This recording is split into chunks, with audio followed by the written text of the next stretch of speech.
আল্লাহ তাআলা সূরা জারিয়ার 56 নম্বর আয়াতে বলতেছেন,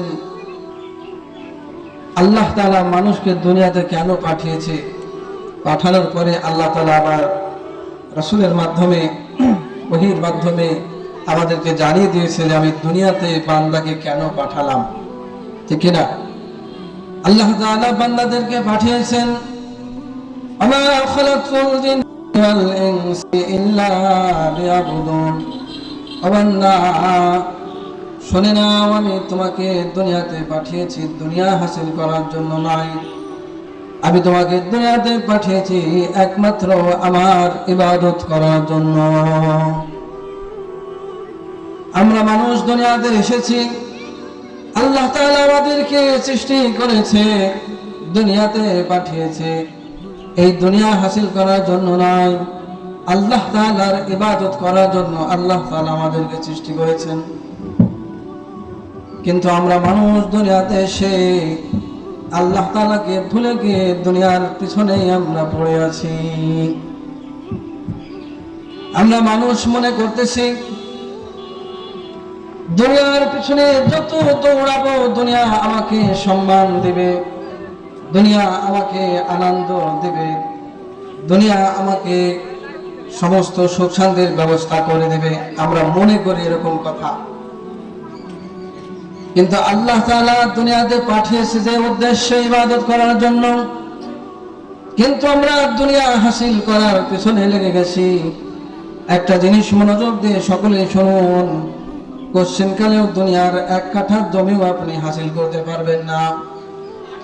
আপনার দাদা যেমন পারেনি, আপনার বাবা যেমন এক কাঠা জমি হাসিল করতে পারেনি, আপনিও কোশ্চেনকালেও ওই জমি আপনার নামে থাকবে না। থাকবে নাকি?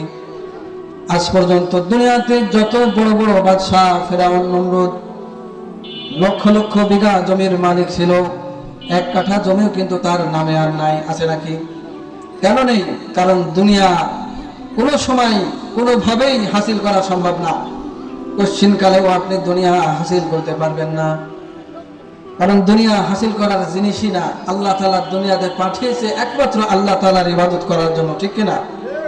তাহলে দুনিয়াতে এসে যদি আমরা এই ভুল ধারণার ভিতরে পড়ে থাকি, মিথ্যা কল্পনার ভিতরে পড়ে থাকি, জমি কিনতে হবে, টাকা বানাতে হবে, সম্পদ বানাতে হবে, দুনিয়া হাসিল করতে হবে, তবেই আমি সুখ শান্তি পাবো, এই ধারণাটা সম্পূর্ণই মিথ্যা। ঠিক কিনা বলেন?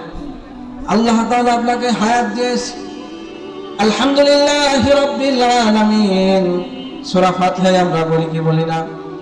সমস্ত প্রশংসার মালিককে আল্লাহ তাআলা। কেন? আল্লাহ তাআলা রিজিক দাতা, পালন কর্তা। আল্লাহ তাআলা আপনাকে রিজিক দিচ্ছে, খাবার দিচ্ছে, হায়াত দিচ্ছে। আল্লাহ তাআলা কথা বলার শক্তি দিচ্ছে, হাঁটা চলাফেরা করার শক্তি দিচ্ছে।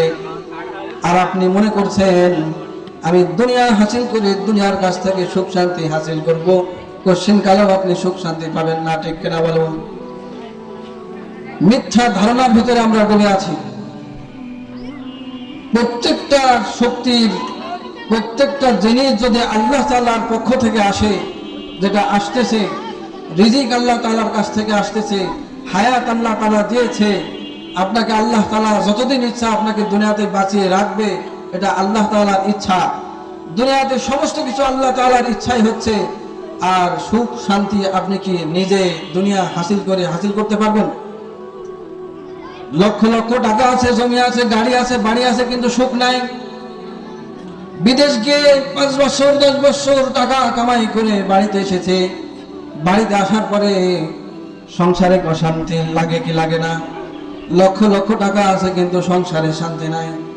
একমাত্র শান্তি পাওয়া যাবে আল্লাহ তাআলার ইবাদতের ভিতরে। এজন্য মেরে ভাই ও দোস্ত বুজুর্গ, দুনিয়ার পিছনে না ছুটে আল্লাহ তাআলার ইবাদতের দিকে ফিরে আসো, আল্লাহ তাআলার হয়ে যাও।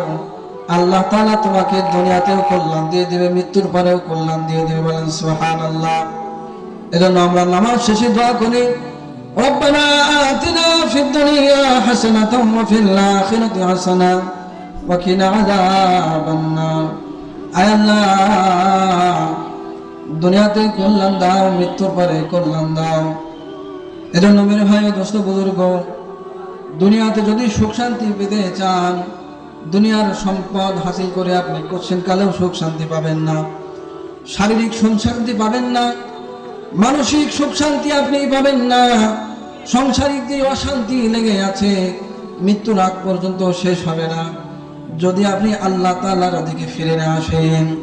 কারণ আল্লাহ তাআলা দুনিয়াতে পাঠিয়েছে আল্লাহ তাআলার ইবাদত করার জন্য, দুনিয়া হাসিল করার জন্য নয়, ঠিক কিনা? আমার ভাইরা অনেকে মনে করে টাকা ছাড়া সম্মান পাওয়া যায় না, 2 নম্বর বিষয়। এই জন্য দুনিয়ার সম্পদ হাসিল করা জরুরি। অনেকে মনে করে টাকা ছাড়া সম্মান পাওয়া যায় না, সালাম পাওয়া যায় না, গাড়ি বাড়ি ছাড়া সম্মান পাওয়া যায় না, 100 বিঘা 50 বিঘা জমি না থাকলে সম্মান পাওয়া যায় না। এটাও একটা মিথ্যা ধারণা।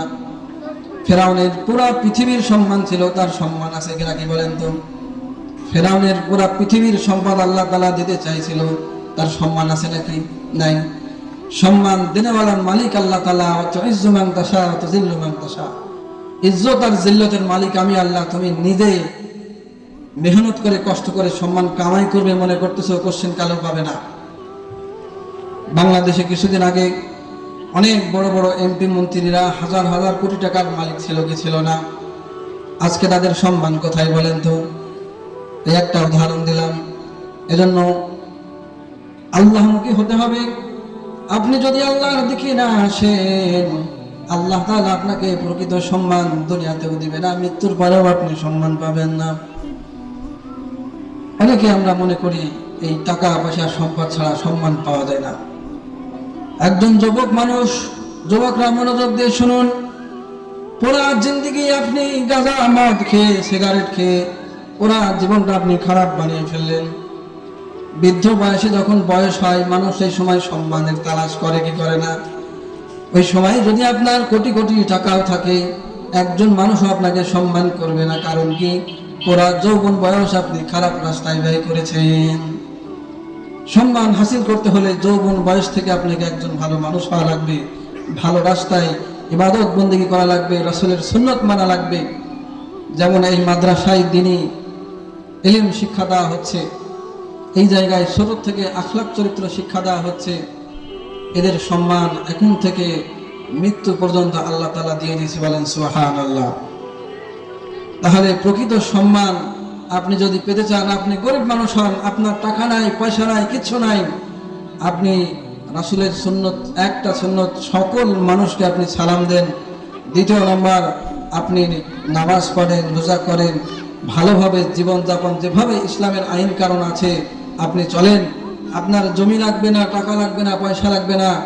রাস্তাঘাটে সমস্ত মানুষ বলবে, আল্লাহ তাআলা তাদেরকে তাদের মুখ দিয়ে বলাই নেবে যে এই ব্যক্তিটা ভালো মানুষ, একে সম্মান করো, শ্রদ্ধা করো, ঠিক কিনা বলেন?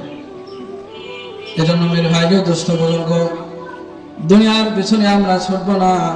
আল্লাহ তাআলা দুনিয়াতে পাঠিয়েছে তার ইবাদত বন্দেগী করার জন্য। তুমি আল্লাহ তাআলার দিকে ফিরে আসো। দুনিয়ার সম্পদ, সম্মান, দুনিয়ার শান্তি আল্লাহ তাআলার পক্ষ থেকে তোমাকে দিয়ে দিবে। এতটুকু বিষয় বলার ছিল। আমরা মানুষ বর্তমানে সারাদিন রোবটের মতন সকালবেলা ঘুম থেকে উঠতেছি, সারাদিন খাটাখাটনি, রাতের বেলা ঘুম, সকালবেলা সে আবার একই সার্কেল, পুরা জিন্দেগি একই সার্কেলের উপর চলে যাচ্ছে শুধুমাত্র দুনিয়ার সম্মান আর শান্তি হাসিল করার জন্য।